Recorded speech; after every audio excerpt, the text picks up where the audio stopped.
All right, Kelly, so there's so much going on, so we have a lot to talk about. So let's take a look at some of today's hot topics.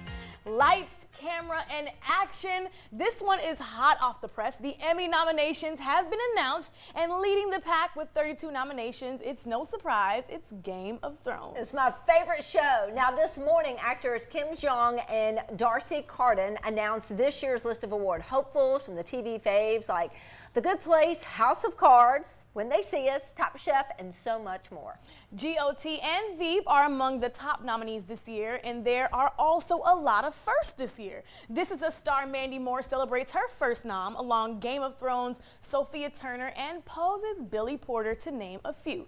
The 71st Primetime Emmy Awards is set to air live this fall on September 22nd, and we are so excited. There's so many good shows out there, and there's really a lot of actresses and actors that are on that list that I'm really excited about. So. Oh yeah, me too. And you know, people that that are on the Game of Thrones, you know, I don't even know their names, like their real life names. I just know them by their characters. Same. But you know, the thing is, on all these shows that I love to binge watch television shows, they're fantastic. I mean, they're, to me, as good as movie stars. You know, because typically if you're in the movies, you know that you've kind of made it. A lot of them are movie stars too. Well, they are now. They are. Yeah, I know. And I think Game of Thrones actually broke the record with having this many nominations within a year. So this is going to be huge for them. I'm excited. Definitely some wins coming up. Yes. Okay, well, this week we are celebrating the 50th anniversary of Apollo 11's historic mission to the moon. That's right. 50 years ago today, the Saturn V rocket launched from Kennedy Space Center in Florida and sent Apollo 11 into orbit. 4 days later, humans landed on the moon for the first time ever. It was Neil Armstrong, Buzz Aldrin, and the lunar module Eagle who landed on the moon's surface at the Sea of Tranquility. Earlier today, the Smithsonian National Air and Space Museum unveiled Armstrong's refurbished suit, and the suit is part of the museum's exhibit that showcases artifacts from the mission that landed a man on the moon. Now, according to the Air and Space Museum, Armstrong only wore it for about 12 hours.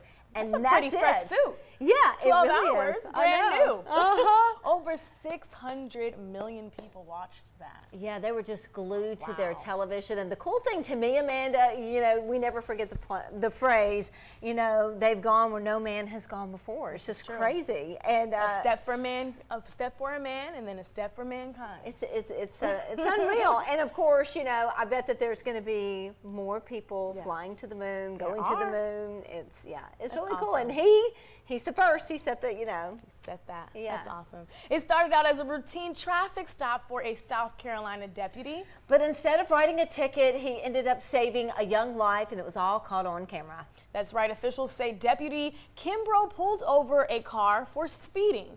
The driver then stepped out, saying the 12-day-old baby inside of the car had unfortunately stopped breathing after drinking a bottle. Oh, that is so scary. Deputy Kimbrough took the baby, started to perform life-saving first aid before placing her on her mother's lap.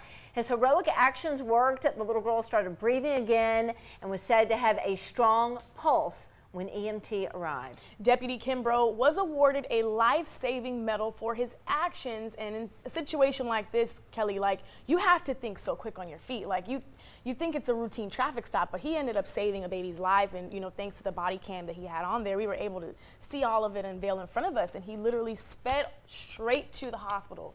Like, literally, like, you see him dodging, you know, traffic lights and cars and all that, but it's amazing this baby saved, you know, he saved this baby's life. Like, this is an incredible story. Yeah, definitely that baby's guardian angel, because when you think about it, in a situation like that, there's only seconds to act. And of course, if doing CPR on a baby, as you can see, he was just using his finger, so much different than performing CPR on an adult. Right, exactly. So somebody has to really think quick, have their composure, and he did it. And it shows the training that they have to go through as well as officers to be able to act in moments like this. So yeah, I think all mothers really should know that infant CPR, and not only with infants, with children, adults. You never know. I know what can happen. Glad she's okay.